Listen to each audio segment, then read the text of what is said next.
Real wrath of God type stuff. Exactly. Fire and brimstone coming down from the skies. Rivers and seas boiling. 40 years of darkness, earthquakes, volcanoes. The dead rising from the grave. Human sacrifice, dogs and cats living together, mass hysteria.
Greeman is here with us right now. Greeman, what's up? How you doing? Hey, everybody. How's it going? How you doing, Manny? I'm doing great. I think I was talking on mute for the first part of that. So. It happens. By the way, this is Man Moonraker. This is the Dark Horde. And this is a special episode because we have one of our what will you say, our regulars, Greeman. You hear his name all the time. And he's going to join us today to tell us some ghost stories. And then we're going to find out a little bit about his musical background as well. Yeah, that should be fascinating. Oh, in addition, we also have Mrs. Moonraker here. Say hello. Hey, guys. Let me just give a quick shout out to the folks that are in the live chat right now. We have Adam Baum has arrived. Greenman's in there also. I guess he's doing like double the work here. Pucky, and we got Mr. Num Nums, the Norm. Oh, that's like way too many people already. What the heck's going on here? The whole gang's here. Like I said, Greenman's one of them that you hear normally all the time. But in chatting with Greenman over the last few months, he kept on saying, hey, I've got some ghost stories, some that are just crazy. A lot of them, I heard growing up. But we've got him here today to share some of these with us. So what's up, Greenman? What do you got for us? What's your first story? Well, the first one I would say would probably be it happened at a place called Casa de Estulio. It's in this Old Town area of San Diego. It's actually right down the road from the Whaley House, and that whole section is haunted. I was there one time visiting some of my family had come down from Washington State, and we took them out there. We're visiting, and it's this old place. It's kind of like a round donut, with a big open courtyard in the center, and they had a bunch of these little kind of like wishing well type fountains, and they had them stocked with all these little, like little goldfish. And my Uncle Jack, he reaches over and taps one on the top, little fish shoots back down, and I'm like, oh, I want to do that. I was, like 4 or 5 years old, I'm trying to reach, couldn't reach, kind of get up right on the rim, and as I'm reaching for the fish, I feel this hand on my back, and I go right into the pond, and come back out, and, my mom sees what's going on. She's a couple ponds over, runs over, and gets me out, all freaking out, and I am automatically blaming my Uncle Jack. Like, Jack, why'd you throw me in? Jack pushed me. Jack pushed me. And my mom's like, no, Jack was standing over there with the other pond with me. No, he pushed me. He pushed me. And so anyway, it was actually a couple of years ago. I didn't even know the place was haunted. I had never heard anything about it. It was a couple of years back on a documentary that was talking about the whole Old Town area. And they start talking about this place. I'm like, oh, crap. And they're like, yeah, one of the things that's reported the most is people are pushed. Oh, really? Wow. There you go. And I'm like, oh, shit. So I get on the phone with my mom. I'm like, Mom, remember that time I fell in the pond? Yeah. Where was Jack? She's like, he was standing right next to me. So when I fell in, there was nobody around me. She's like, no, you were all by yourself. And Jack was there. He came over to the pond where I was in. We were sitting there talking, and all of a sudden, you're in. I'm like, okay, because, dude, I felt 5 separate fingers right in the middle of my back. That's right freaky. Little bastard pushed me in. He was lonely. Yeah. You just got a bone to pick with somebody, and I was the stupid little kid on duty today. So this particular place that you're talking about seems like is like really, really old, I guess. Yeah, it was actually completed. I did a little research. It was actually started 1827 and finished 1829, and it was like a religious center for the early Mexican and American settlings, around there. Mm-hmm. And then turned into a family house, and then was actually, when they moved out, it was starting to fall apart, and then a guy named Spreckles here in San Diego bought it and fixed it up, and then they did the whole Old Town refurbishing thing and turned it into a tourist thing. Yeah, that's crazy, especially when you make places like that into tourist places, and it's really cool when it actually happens to the people that actually go there. Not that the people actually think it's cool. The people. Exactly. And, but the thing is, it's like this place, especially back then, they didn't have it advertised. The only place that, we knew was advertised as being haunted then was the Whaley House. So, right in that same strip, you've got the Continental Hotel, and then you've got this place. And they weren't giving anybody else a heads up. Hey, here, it's 50 cents a ticket, go on in. Oh, yeah, by the way, watch out for the ghosts. Yeah, exactly. And take your flippers. You might go swimming. Yeah, exactly. And an extra towel. Now, what's funny is that, and just in listening to, I guess, the pre-show, it almost seems like you're sensitive to this type of stuff. It does. I have had a lot more encounters with, like, ghosts and stuff than I have with UFOs. I mean, we've gone through the UFO stuff, but it seems like, because I've gone to, the Whaley House and gotten pictures of weird things. I've gone to the Winchester House and gotten a picture of a face staring out of a window. Wow. One time went to the Whaley House. I actually lucked out and got into the paranormal class, parapsychology class that the junior college I went to offered like one semester, and luckily I got in, and that was our field trip place. And I got a picture of going down the hallway, and on the halfway down the hallway is the perfect silhouette of like a woman with long hair. Wow. And it's on the negative. The front door was open, light coming in, light going around the shadow. The door behind me was open, same thing, so it couldn't have been my shadow. The light from the front door would have washed it out. It was there, solid on the negative. I took it to my teacher, and she's like, yeah, can I have a copy of this? Yeah, sure. The Winchester House, walking around the front, and I was purposely thinking, okay, take 2 pictures of everything that you see, just in case something shows up in one, not in another.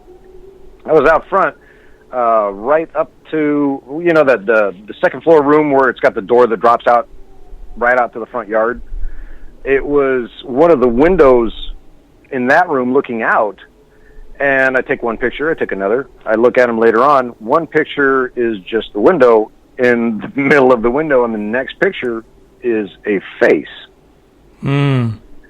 And, you know, if you've ever been to the Winchester House, they've got those rooms all roped off, so you can only go in maybe 5-6 feet into the room, and, you know, nowhere near enough for like somebody to be close to the window and you see their face. Right. They're far enough back, and I was in the front yard at ground level, so I was shooting up.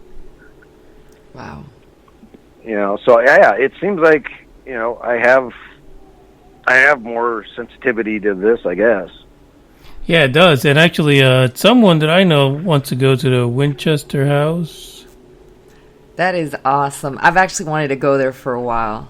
That is awesome. Go around Halloween time, because they have a midnight lights out tour, and you walk around with flashlights. Oh, that's perfect. It is sick. It is super cool. Like, she wants to go during the daytime, you know, with candles and prayers and rosaries, and so. Oh yeah, do both. Like this, I love supernatural stuff. It's fascinating, just because, you know, my mom is sensitive to stuff like this too, and she sees things and feels things, and she'll tell me, like in our own house, and she'll tell me, and I'll tell her, Mom, do you want me to keep visiting? You might want to keep this to yourself. And she's like, yeah, you didn't feel that? You didn't see that? I was like, So I love this kind of stuff, but I'm the biggest chicken in life. I am just the biggest chicken, so, you know. I love it, but I'm scared. All right, so that's the first story that we got for Greenman. So the other thing that people might not know is that you had a bit of a little music career going on. Yeah, I had a couple bands, did a lot of local shows from probably about 97 to 2010 or so. A couple different bands. So what I figured would be cool for everyone is I was going to play a track, but before I play the track, I was going to give you the name of the track, and then you were going to tell me something about it, like, you know, basically why did this track come about, what affected it, what was happening during the time when this track was being put together. So the first one I got queued up is Flowers. Flowers. Okay, 3 Flowers. It was a song we were working on. The bass player kind of came to the jam with just like the basic melody, and we kind of progressed the song all together from there. And he had the name 3 Flowers. I'm like, dude, where did you get this name? And so, oh, dude, you know the Tres Flores, the stuff you put in your hair? Yeah, grease, like, right? well, 3 Grease. Flowers, man. I thought it'd make a cool song name. Oh, that is funny. Okay, so we just ran with it, you know. That is funny. There you go. It works. By the way, who was that? Who was that? Gutter. So Gutter is in the live chat, and he says you sound a little like Tom Selleck. Well, you know, I don't have a mustache at this time. If you're gonna be Tom, man, you got to be sporting the cheesy '70s Village People mustache. Yeah, yeah. They don't even call those mustaches. That's the stash. It's way too cool. Oh yeah. All right, folks. We're gonna play the first track called 3 Flowers.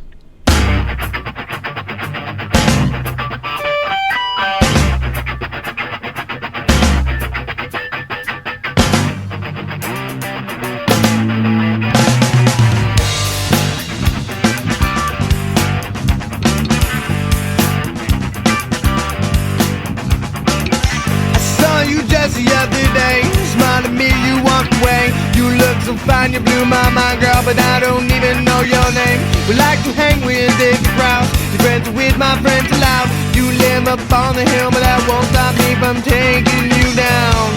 I like to bring you down, I like to lay you down, I like to get you on the floor, baby, mess you around, you know what I'm saying, girl? I thought you knew, girl. What you see is what you get. New girl, so this time don't forget. Yeah, I thought you knew what you see is what you get. Too hard to forget that, baby. I can get you wet. You can love me or leave me, but girl, make up your mind. 'Cause a man like me, girl, a man like me, yeah, it's kinda hard to find.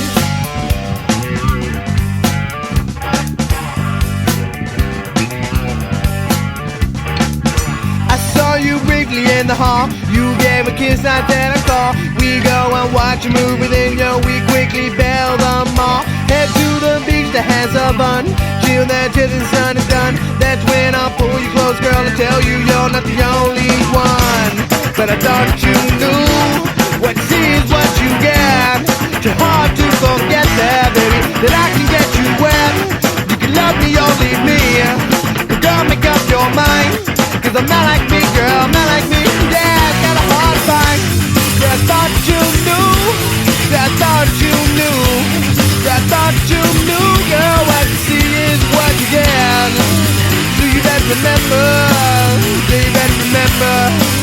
So you better remember, baby. Better not forget.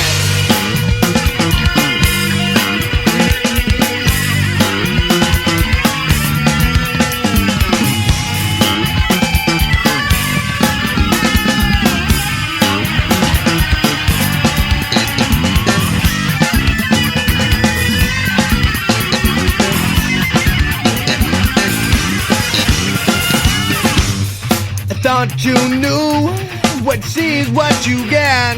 Too hard to forget there, baby, that I can get you wet. You can love me or leave me, but girl, make up your mind. Cause I'm not like me, girl, I'm not like me. Yeah, it's kinda hard find. Yeah, I thought you knew. Yeah, I thought you knew. Yeah, I thought you knew, girl, what you see is what you get. So you better remember. You better remember. You better remember, girl, better not forget. I can get you wet. Better not forget.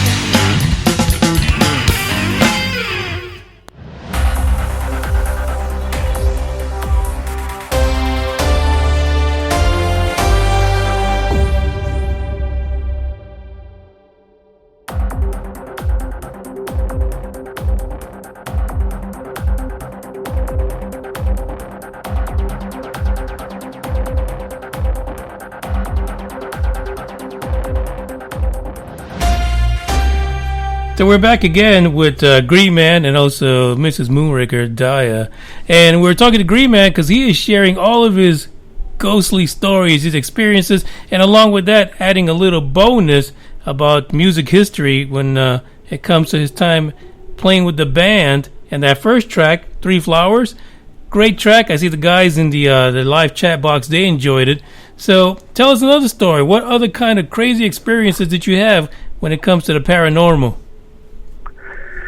Well, a couple places that I lived, house growing up, really, you know, we had like kind of like a half lower level that just was, it wasn't always creepy.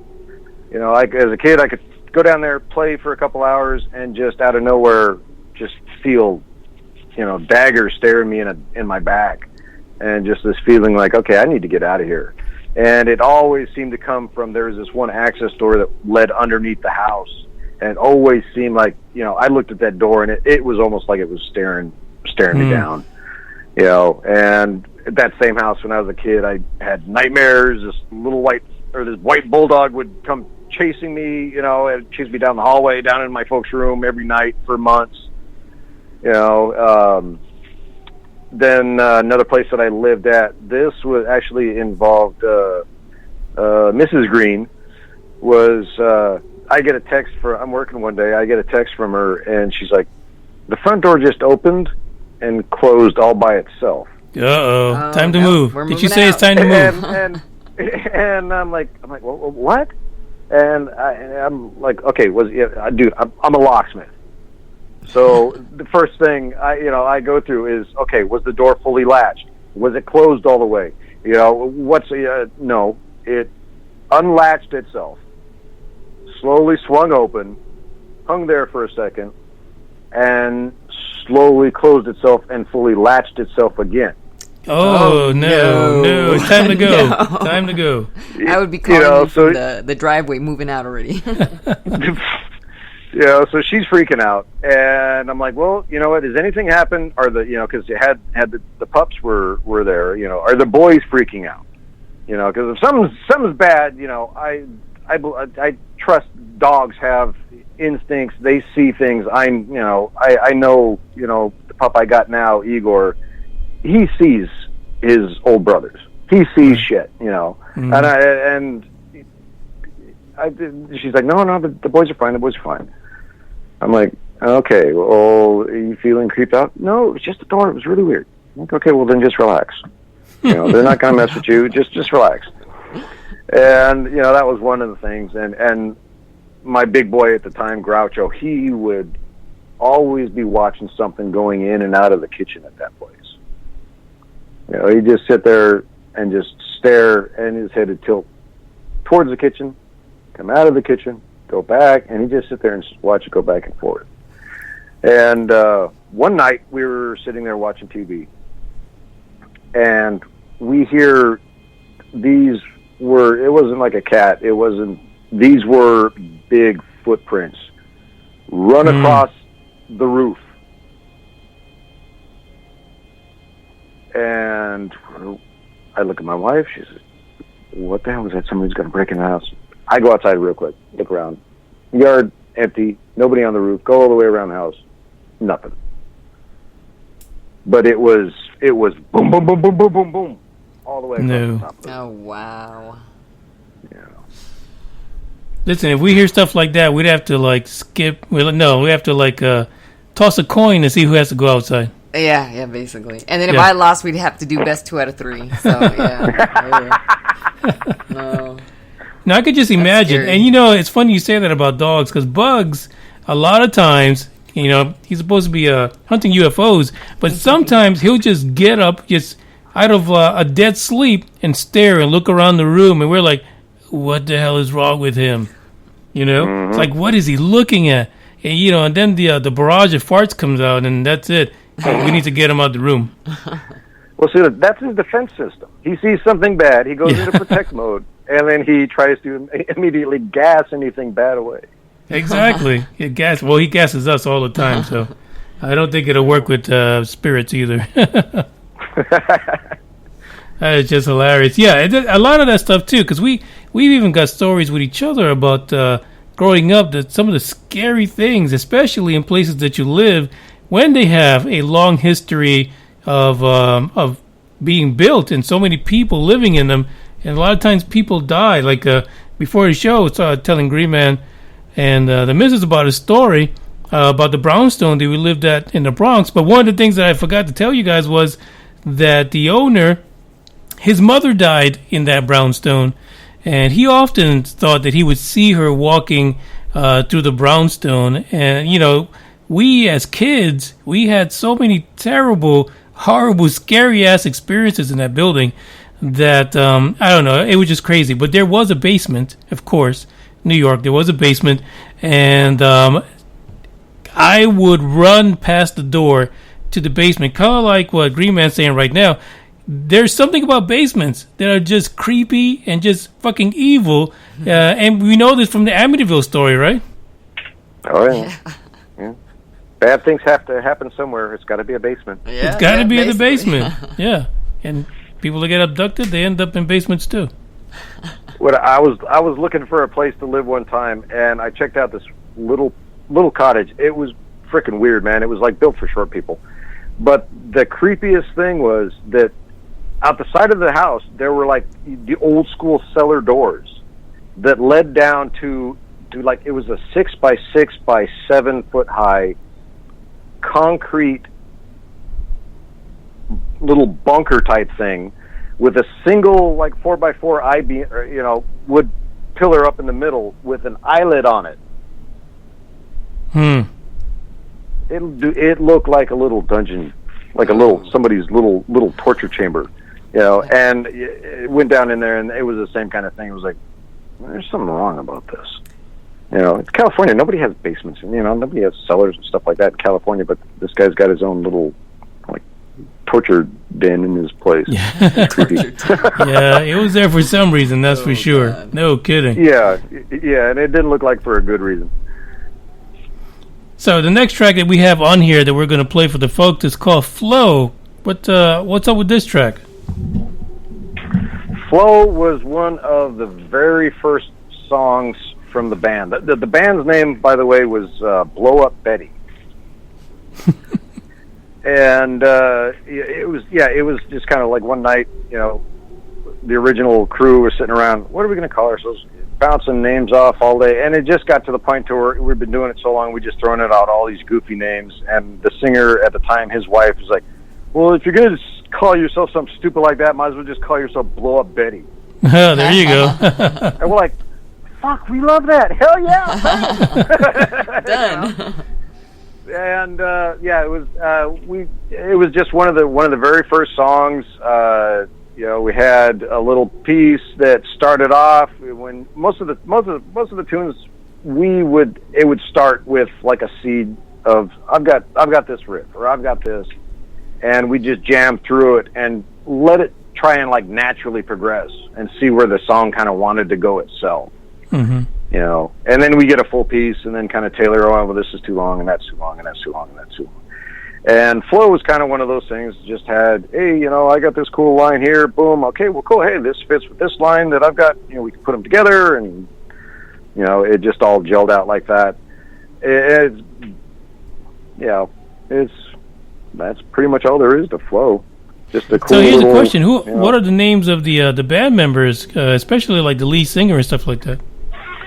The lead singer at that time, his name is Leon Cruz. The bass player is, I'll only give his first name because he's kind of weird. He gets sketchy. He was the weird one. His name was James. And then Mike Brooks on drums, and I did the guitars. All right, folks. That is cool. Let's get ready for some flow.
what you tripping on? Check it out. So what you tripping on?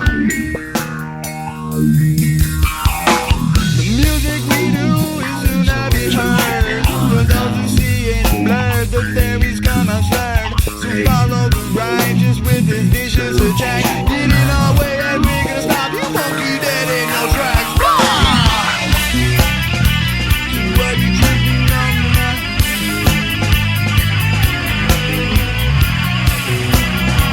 So what you tripping on?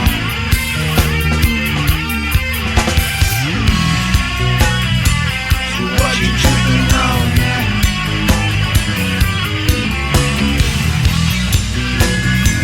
What you tripping on?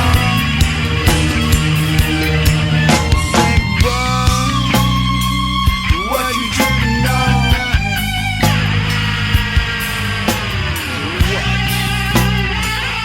What you tripping on?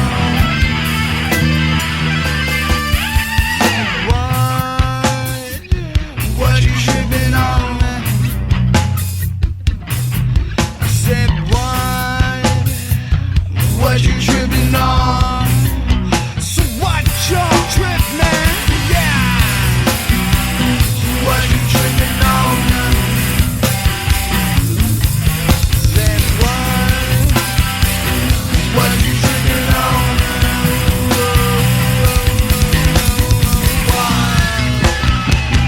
What you tripping on?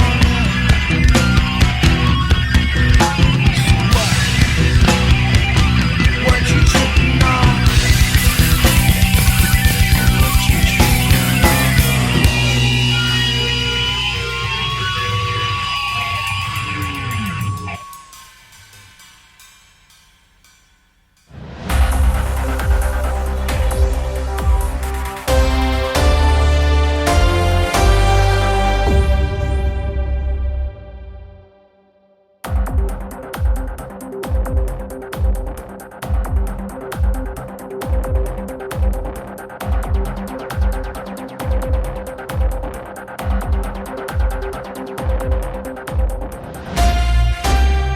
Okay, we're back with Greenman and checking out the tracks, the ghost stories, and Bugs had just kicked up the snoring machine, so you might hear him in between the conversation right now.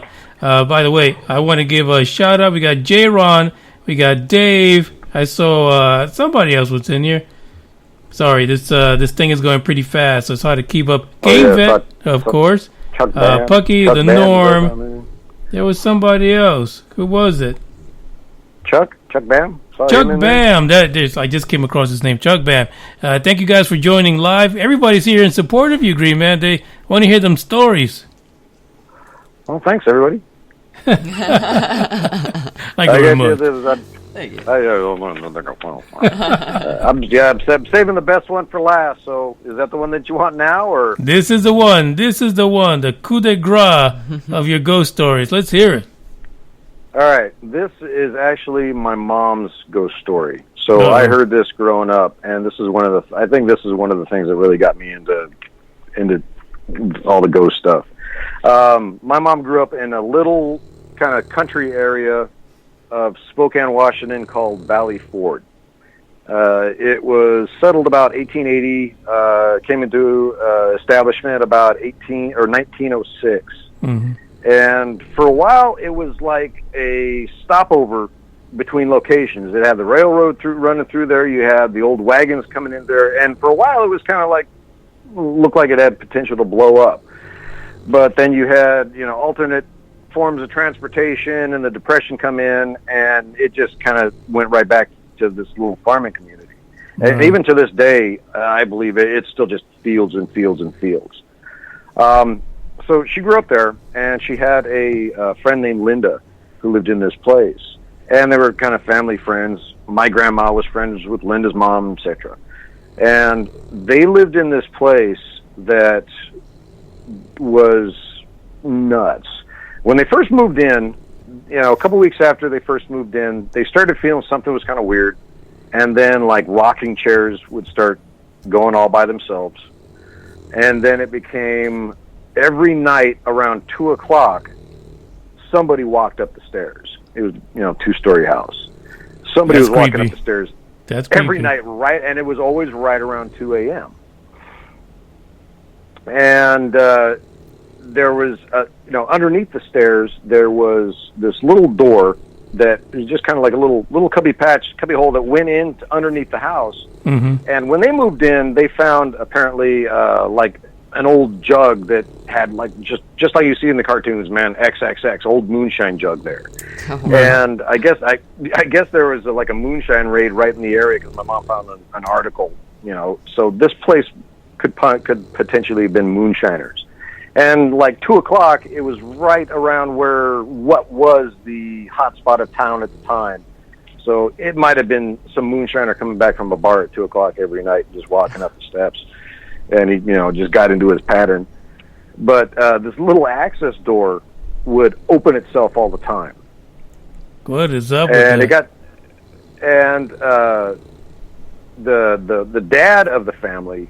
What he did one time, he put a nail, not nailed the door, but you know how you wedge a penny into the door jamb to kind of lock up the door.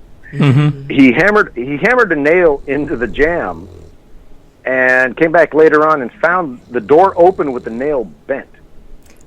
So the door had been forced open.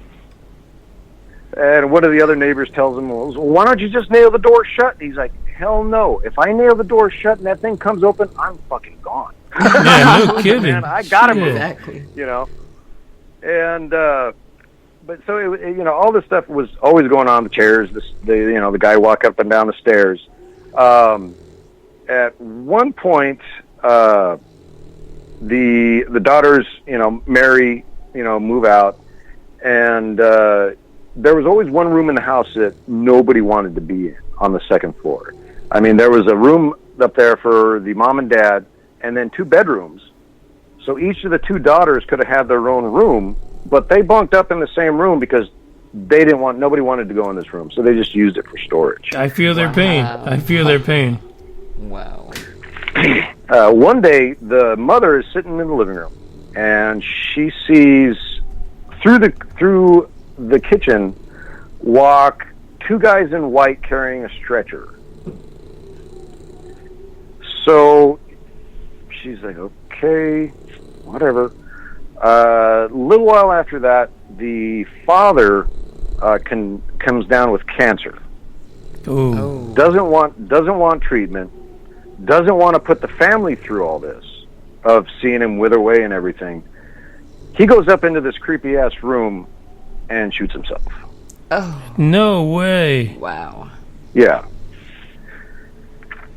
So at this point, Linda, the lady that my mom was friends with, had gotten a divorce and moved back in with her daughter that was probably about 2 or 3 years old. And they were setting up a crib in Linda's bedroom underneath a window. They were trying to get the window open to, so the baby could get some fresh air. Mm-hmm. They scraped all day long because somebody had painted over the window frame. So they scraped all day long trying to get the window, to open up for the baby, and it was not having it. So they just finally gave up. Well, that night, the daughter that usually did not do this got out of the crib and went in and got into her mom's bed. Middle of the night, the window came crashing out of the frame, fell right into the crib, and broke. Wow. Oh. That is freaky. Yeah. Wow. And I also, there's one time where the little girl walks up to the mom and says, Mom, I don't like the guy in the bathroom. And, Linda, the mom, freaks out, runs up into the bathroom. Nobody in the bathroom. And there was only one way to the bathroom, was through the kitchen where she was in.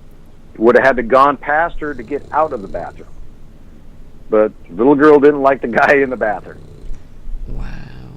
Yeah, and it's funny because you can't. Little kids, they pretty much tell you what they see. It's not like their minds have been poisoned by other stuff. You know what I mean? Mm-hmm. They're telling you. It's real honest what they're saying. They're not programmed to rubber dick you yet. Yeah, exactly. You know. But so you know, later on, Linda got another job in another town, moved out, and left just the mom in this place. And the mom was freaked out, and so she was friends with my grandma, so she was always hanging out over my grandma's house and never really wanted to go home. And you know, friends would tell her, "You just need to move," and she would just get this stone cold look on her face. She's like, "No, no, no. It'll kill me before it lets me move."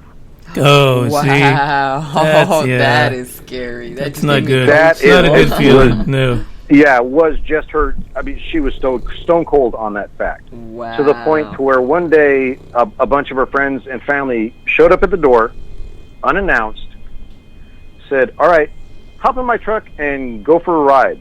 Go visit Estelle, my grandma.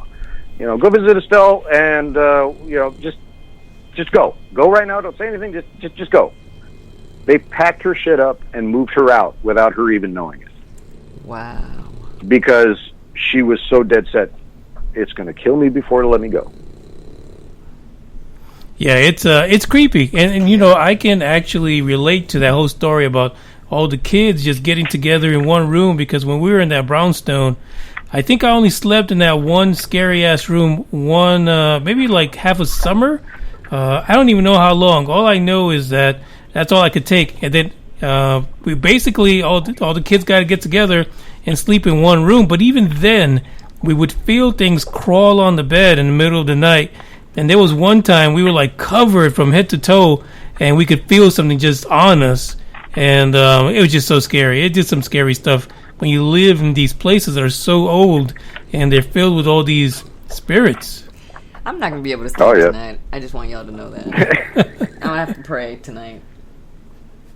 Yeah, my mom said, because she would have to take care of the place whenever, you know, they'd go out of town for visits or something. You know, they had farm animals and everything, but, you know, they'd go over there to, you know, feed the animals and take care of the house or whatnot. And, you know, my mom would be outside feeding the horses or something, and she'd just feeling dead cold stares coming from that room on the second floor, that creepy room. You know, there was a window there, and you know, it was always watching you. You know, when you were outside, it was like no matter where you went, it was watching you. They went inside the house, and it was boom, boom, boom, feed the dog, let's get the hell out. And you know, one time they were there, they had to clean up a couple of dishes. One time she had my Uncle Jack when he was really young with her, and he was freaked out. And, you know, they're putting the dishes away. He pulls out this little short drawer too far, spills all these spoons on the table or on the floor. He starts crying. Oh, I'm sorry, Judy. I want to get out of here. You know, so they just, you know, just hustle everything together real quick, slam it all in, just get out of Dodge as soon as possible. Yeah, and even one time up when I was in junior high, I believe, we went up back up to visit, and I'm like, all right, Mom, road trip, we're going out to Valley Ford, we're finding this old place, I want to see this place. Mm-hmm. And drove around, found the location where it was at, and no house. Found, you know, went down to the little general store. Everybody still pretty much knows everybody out there, because I mean, to this day, it's still just open fields.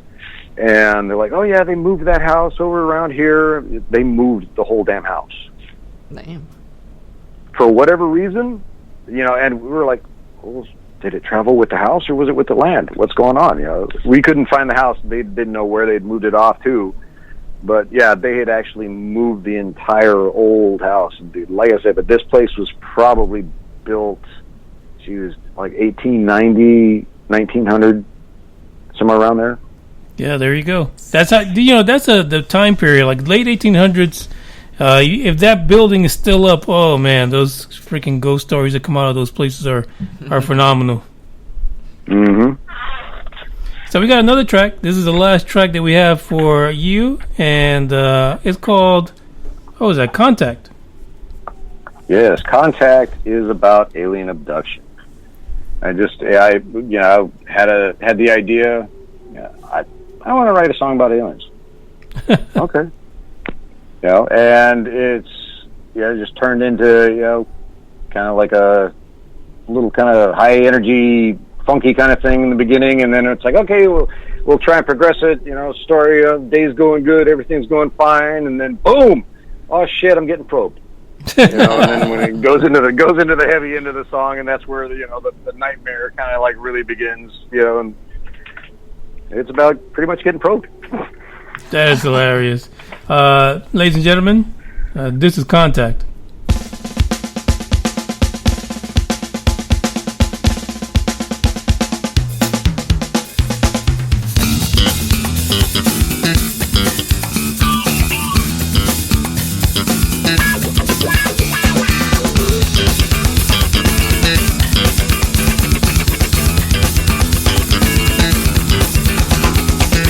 Always thought that life was just another steady routine. 9 to 5 days a week, I know much of little to me. On the weekend, I'm coming in and doing my friends. The Monday morning, wake up and realize only began. But sometimes paths get crossed, and worlds collide. And from that only fate, man, you can't hide. Yeah, gotta get away.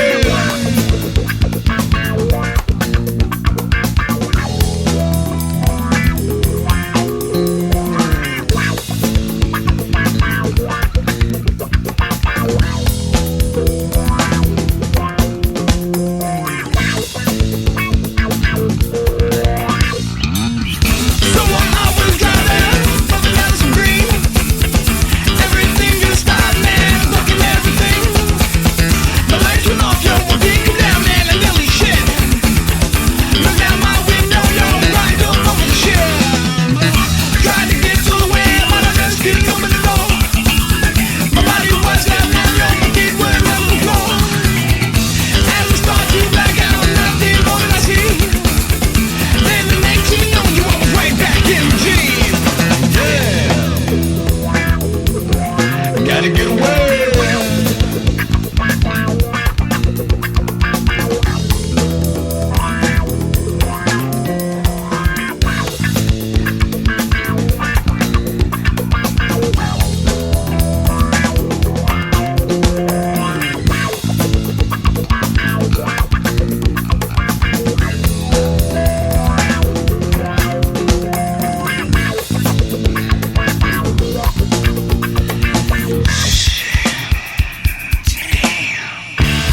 I was just typing in the chat that when Tom Selleck, Greenman, was talking about probing how Bugs stopped snoring altogether.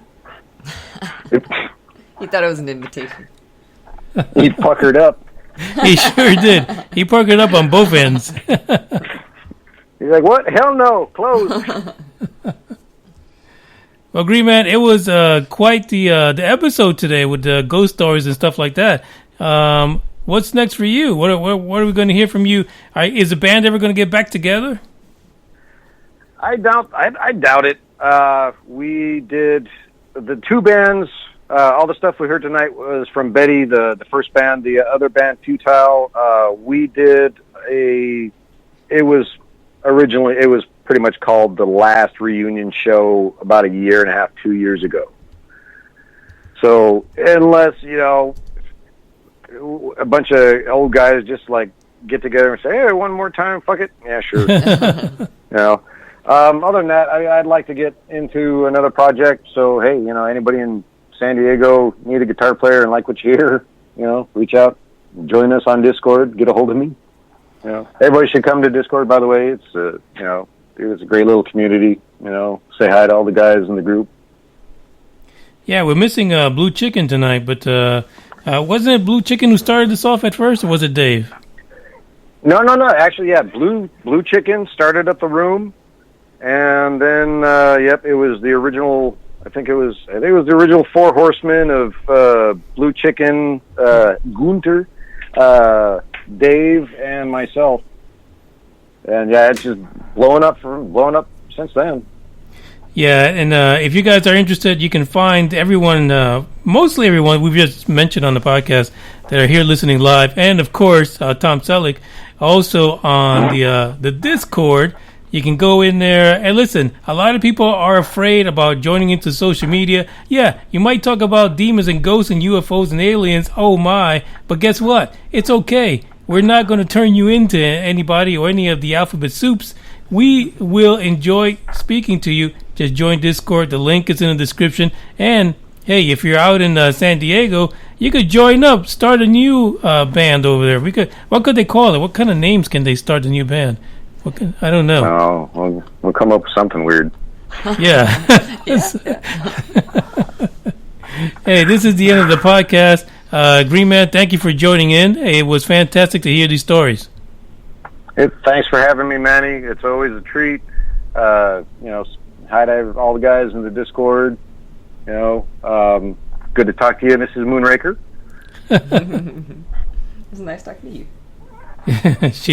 She's still not used to actually talking into the mic. He keeps pointing at the mic.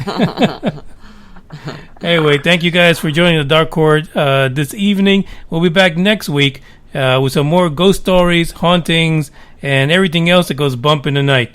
So, from all of us, ciao.